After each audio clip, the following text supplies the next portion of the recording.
जरांगींच्या आरक्षणाची मागणी महायुतीनं मान्य केली असं उदय सामंतांनी म्हटलंय। महायुतीमध्ये श्रेयवादाची लढाई नाही असं देखील उदय सामंतांनी स्पष्ट केलंय।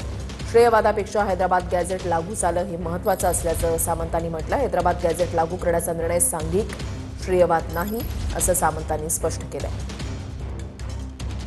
जी मागणी होती मराठा समाजाच्या वंचित घटकासाठी ती आज मान्य झालेली आहे आणि म्हणून मला असं वाटतं की माननीय मुख्यमंत्री देवेंद्रजी असतील, आमचे शिवसेनेचे मुख्य नेते आणि ज्यांनी खऱ्या अर्थानं त्यांच्या मुख्यमंत्रीपदाच्या कालावधीमध्ये मराठा समाजाला न्याय देण्याची 10% आरक्षण देण्याची भूमिका घेतली ते शिंदेसाहेब असतील, आमचे अजितदादा असतील, त्यांच्या नेतृत्वाखाली आम्हाला सगळ्यांना त्या उपसमितीमध्ये काम करण्याची संधी मिळाली।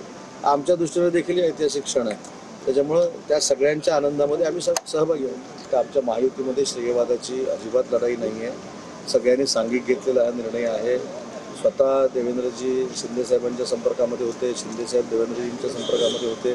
त्याच्यामुळे हे सांघिक यश आहे आणि त्याचं नेतृत्व देवेंद्रजींनी केलेलं आहे। मागच्या वेळी जसं शिंदेसाहेबांनी 58 लाख नोंदणी शोधून काढण्यासाठी एक ऐतिहासिक निर्णय घेतला, 10% आरक्षण शिंदेसाहेबांनी दिलं, ते देखील सांघिक यश होतं। माननीय शिंदेसाहेबांच्या नेतृत्वाखाली देवेंद्रजी आणि अजितदादा उपमुख्यमंत्री म्हणून त्यांना सहकार्य करत होते। त्याच्यामुळे आमचं हे सांघिक यश आहे।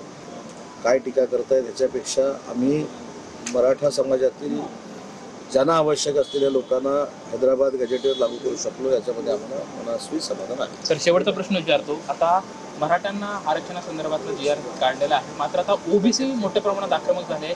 ओबीसी साठी सरकार यांच्या सर्व रोषाला कसं सामोरे जाणार आहे? एक महत्त्वाची गोष्ट आहे की मराठा समाजाला काही न्याय देत असताना ओबीसीचं काही कमी व्हावं अशी कुठचीही भूमिका महाराष्ट्र सरकारची नाही, महायुतीची सरकारची नाही।